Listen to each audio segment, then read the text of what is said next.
बदलाव रातों रात नहीं होता। तुम क्या साबित करना चाहती हो? बुरी आदतों को छोड़ो, उसे गुस्सा होने का पूरा अधिकार है। बाद में पछताना मत, उसमें हिम्मत की कमी नहीं है। क्या ऐसे सेंटेंसेस हम अपने रोज की जिंदगी में यूज नहीं करते? तो आज हम सीखेंगे ऐसे ही बहुत सारे सेंटेंसेस जिनका यूज हमारे डेली लाइफ में किया जाता है। तो अगर आप चैनल पे नए हो तो चैनल को प्लीज सब्सक्राइब कर देना ताकि आपको मेरे सभी आने वाले नए वीडियोस का नोटिफिकेशन मिलता रहे। तो देर किस बात की, चलिए शुरू करते हैं। तो हमारा सबसे पहला सेंटेंस है leave the key in the lock, यानी चाबी ताले में ही छोड़ दो। Leave the key in the lock मतलब क्या करो? जी हां, चाबी ताले में ही छोड़ दो। नेक्स्ट है I stop to ask the way, यानी मैं रास्ता पूछने के लिए रुका। मैंने क्या किया? मैं रास्ता पूछने के लिए रुका। I stop to ask the way. He stop to ask the way, वो रास्ता पूछने के लिए रुका। She stop to ask the way, वो रास्ता पूछने के लिए रुकी। तो अगला सेंटेंस है it was a slip of the टंग, मतलब जबान फिसल गई थी। जैसे हम जल्दी में कभी कभी कुछ और बोल देते हैं तो हम बोलते हैं कि जबान फिसल गई थी, बस वही है स्लिप ऑफ द टंग। यदि आप भी कभी गलती से अगर अपनी साली को पीवी बोल दो तो आप भी बोल सकते हैं it was a slip of the tongue, यानी जबान फिसल गई थी। What are you trying to prove, यानी तुम क्या साबित करने की कोशिश कर रहे हो? What are you trying to prove मतलब तुम क्या साबित करने की कोशिश कर रहे हो? He saved her from drowning, यानी उसने उसे डूबने से बचाया। He saved her from drowning, यानी उसने उसे क्या किया? जी हाँ, उसने उसे डूबने से बचाया। और जब जानदार कोई डूबता है, जैसे इंसान, कोई जानवर, तो उसके लिए ड्राउनिंग का यूज किया जाता है। और जब कोई बेजान चीजें डूबती हैं तो उसके लिए सिंक का यूज किया जाता है। सिंकिंग शिप यानी डूबता हुआ जहाज। हम ये नहीं बोल सकते ड्राउनिंग शिप, ये गलत हो जाएगा क्योंकि ड्राउनिंग किसी जानदार के डूबने के लिए यूज किया जाता है। एडमिट योर मिस्टेक मतलब अपनी गलती मान लो। एडमिट योर मिस्टेक मतलब क्या करो? जी हाँ, अपनी गलती मान लो। Admit your mistake.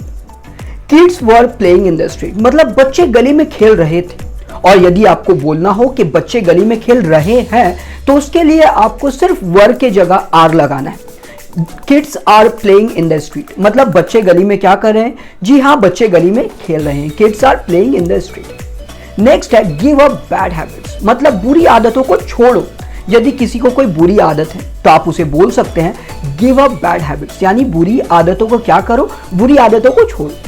Don't regret letter यानी बाद में पछताना मत। रिग्रेट का मतलब होता है पछताना। डोंट रिग्रेट यानी पछताना मत, और डोंट रिग्रेट लेटर यानी बाद में क्या मत करना? बाद में पछताना मत।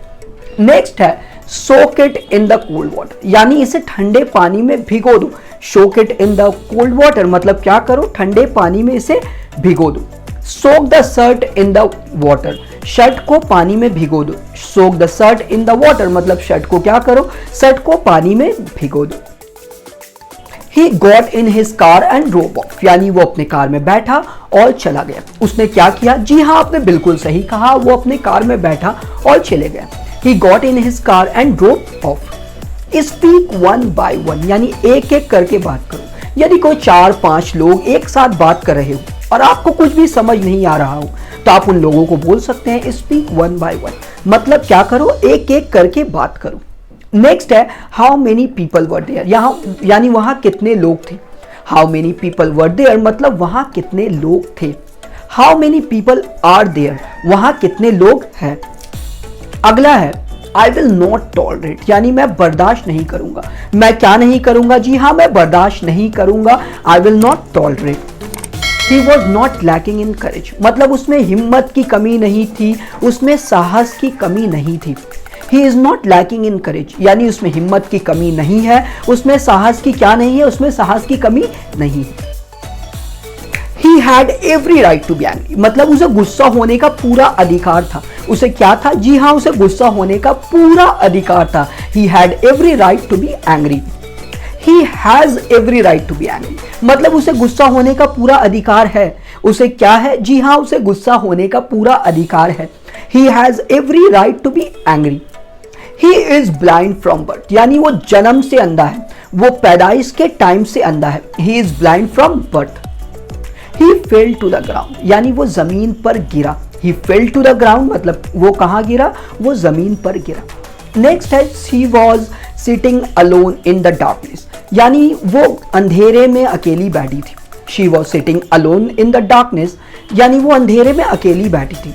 She was sitting with friends in the darkness, वो अंधेरे में दोस्तों के साथ बैठी थी। अब क्या कर रही थी ये तो वही जानती है, हमें इतना डिटेल में नहीं जाना चाहिए। तो चलिए बढ़ते हैं हमारे अगले सेंटेंस की तरफ। हमारा अगला सेंटेंस है change does not happen overnight, यानी बदलाव रातों रात नहीं होता। बदलाव क्या नहीं होता? जी हाँ, बदलाव रातों रात नहीं होता। Change does not happen overnight. इसलिए आपको भी मेहनत करते रहना है और इंग्लिश सीखते रहना है। यू डिड इट पर्पसली, यानी तुमने जानबूझ करके किया। पर्पसली की जगह आप नोइंगली, इंटेंशनली, डेलिबरेटली का भी यूज कर सकते हैं। ही डिड इट अननोइंगली, यानी उसने अनजाने में किया, उसने जानबूझकर नहीं किया।